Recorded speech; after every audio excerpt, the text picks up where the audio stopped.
Bonsoir à tous et bienvenue pour un nouvel épisode de Dans le paquet, l'essentiel. Aujourd'hui, je vais vous parler des Topps Finest Road to UEFA Euro 2024.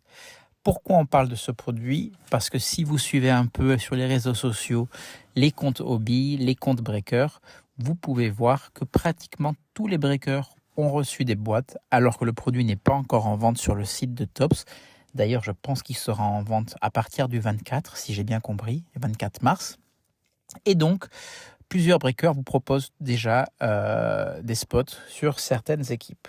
C'est un produit qui est important. Pourquoi c'est important? Parce que c'est la première fois en foot que Topps a la licence d'équipe internationale, dans ce cas-là, pour l'Euro. Jusqu'à maintenant, ça a toujours été Panini America. On a eu des Panini Prism, on a eu des Panini Select Euro. Voilà, cette année, c'est Topps qui va exploiter cette licence et il commence avec les Topps Finest.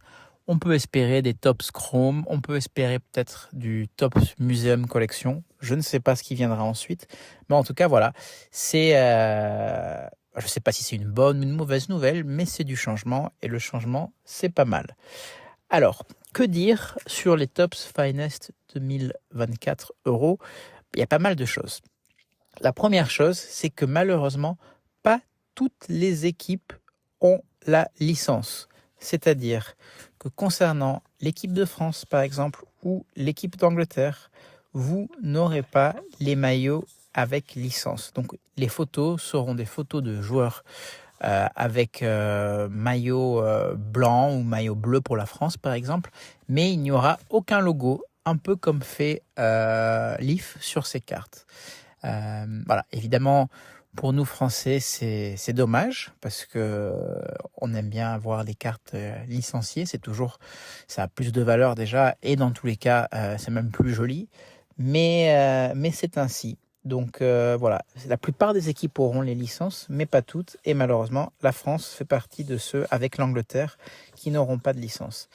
Je ne sais pas trop quelle est la raison pour ça. Voilà, si vous savez, vous avez des idées, n'hésitez pas à me dire. De la même manière, il y a plusieurs joueurs importants, notamment en France, Kylian Mbappé, qui ne fait pas partie de cette liste, de la checklist. En Angleterre, Saka ou Jude Bellingham non plus ne sont pas dans la checklist, ce qui est assez surprenant.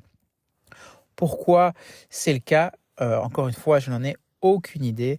Ce qui est sûr, c'est que ça va faire baisser la valeur des spots dans les breaks. Ça devrait faire baisser en tout cas la valeur des spots dans les breaks pour la France ou l'Angleterre, qui sont, on va dire, les deux nations favorites de cet euro. Donc voilà, c'est dommage, on n'a pas les licences, mais c'est comme ça, vous pouvez rien y faire. Si on regarde un peu plus près, la checklist. Oui, je dis bien la checklist, parce que le produit n'est pas encore sorti, mais certains breakers ont publié la checklist. Je ne sais pas comment ils ont pu la voir. Il n'y a pas trop de transparence sur comment c'est arrivé dans leurs mains. En tout cas, la checklist a fuité, la checklist d'Auto a fuité. Et ça, c'est pas mal. Moi, je suis toujours pour que les checklists soient disponibles avant que les produits soient mis en vente. Parce que surtout chez Topps, quand vous achetez un produit, il faut aller très très vite, sinon ça sold out. Et souvent, la mise en vente, c'est quand la checklist est publiée. Le temps de regarder la checklist, ça peut prendre quelques minutes parfois. Ces quelques minutes vous seront fatales et le produit va sold out, vous n'en aurez plus sur le site. Sauf s'ils utilisent bien sûr la plateforme EQL pour les vendre. Dans ce cas-là, vous avez 4-5 heures pour acheter, mais c'est une loterie, donc vous pouvez peut-être acheter et ne rien avoir. Donc voilà, la checklist avant la mise en vente, pour moi, c'est un gros oui, même si je ne suis pas sûr que Topps ait fait exprès cette fois-ci. Alors, on a une checklist avec 100 joueurs, ou en tout cas 100 cartes bases, dans leur maillot international. Jusque-là, tout va bien. Au niveau des parallèles, alors, il y en a pas mal. Il y a du 250, du 150, du 125. Il y a 2 fois du 99, car il y aura une version Green Refractor et une version Green Lava Refractor. Ensuite, on a du 75, du 50, une autre version de 50, parce qu'on aura en 50 les Gold Refractor, mais aussi les Rose Gold Mini Diamond Refractor. Ensuite, on a du 25, du 10, du 5, du 3. Ça, c'est assez rare chez Topps, mais on a du 3, les Purple Pink Vaporwave Refractor. Et bien sûr, les super facteurs en one of one. Au niveau des autographes, là, il y a moins de parallèles, donc ça, c'est plutôt cool.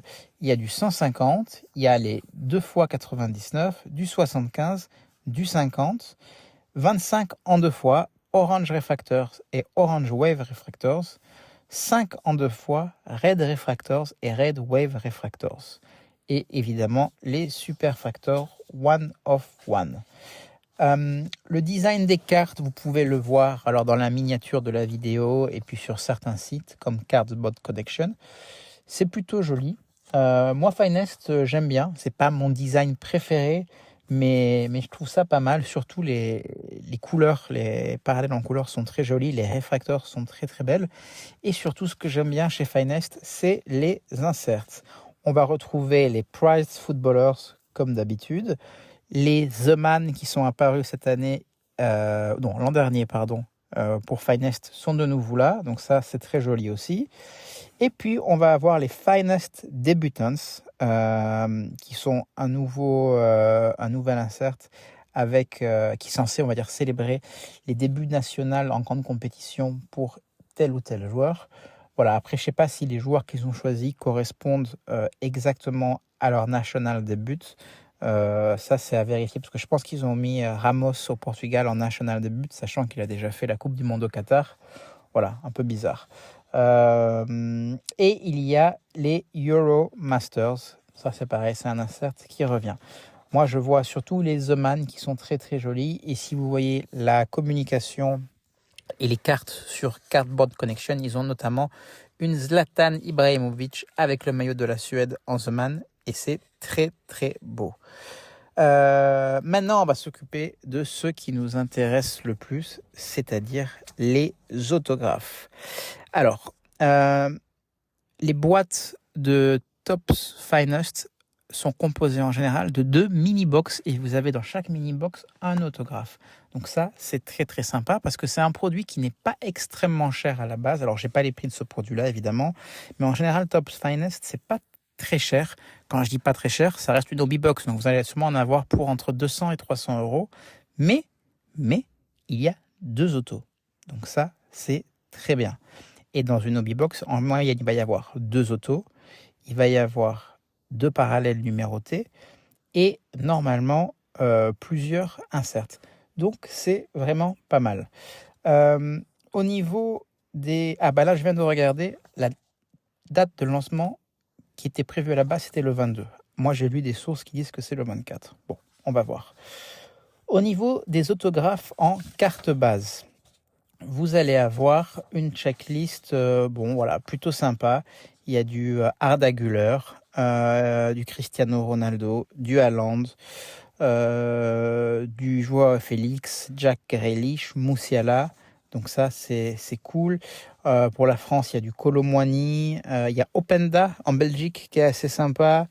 Il y a le premier autographe et les premières cartes aussi de Rasmus Højlund, le Danois, avec le maillot du Danemark. Tonali pour l'Italie, bon ça, c'est un peu osef. Et il y a surtout aussi la première carte, il n'y aura pas d'auto je pense, mais en carte base, il y aura la première carte de Yamal, le joueur de Barcelone, avec le maillot de l'Espagne. Ensuite, si on fait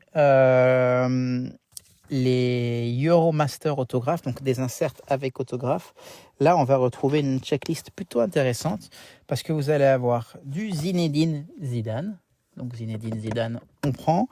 Il va y avoir du Tony Adams pour l'Angleterre, ça change un peu. Et surtout, il y a du Francesco Totti pour l'Italie. Et ça va être une des cartes, si elle est jolie, que je vais essayer d'aller chercher peut-être parce que les autos de Totti, il y en a pas mal, mais elles sont, moi je trouve pas toujours extrêmement belles. Énormément souvent avec le maillot de la Roma, j'aimerais une avec le maillot de l'Italie. Et puis Totti, il a un problème, c'est qu'il dépasse souvent ses autos. Donc j'espère que là, il a réussi à cadrer. Pour l'Angleterre, vous allez retrouver Alan Shearer ou David Seaman. Ensuite, vous avez les Finest Debutant autographes de Hugo Larsson avec la Suède. Bakayoko avec la Belgique, Nico Williams avec l'Espagne, Brind Ilsen de la Norvège et Gluck de l'équipe d'Israël. Bon, pourquoi pas. Vous allez retrouver ensuite, ça c'est très intéressant, les duos autographes, c'est-à-dire 2 autographes sur la même carte. Et là, il y a du très gros qui arrive. Haaland, Cristiano Ronaldo. Bon, pourquoi pas. Moi, j'aurais plutôt vu Haaland avec des joueurs de sa génération. Évidemment, Kylian Mbappé ne signe pas, mais une Haaland Mbappé, ça aurait été incroyable. Patrick Kluivert et Henrik Larsson. Sympa. Une full Germany, Lothar Matthäus, Matthias Sommer. Très sympa. Une full goalkeeper avec Peter Schmeichel et Gianluigi Buffon. Et une défenseur avec John Terry et Vidic. Donc voilà, ça c'est sympa. Vous avez aussi des Prized Footballers en autographe, donc l'insert Prized Footballer en autographe. Il y a Antoine Griezmann de la France, Gakpo, Ronaldo, Haaland, Kane, Musiala, Modric et Mudryk de l'Ukraine.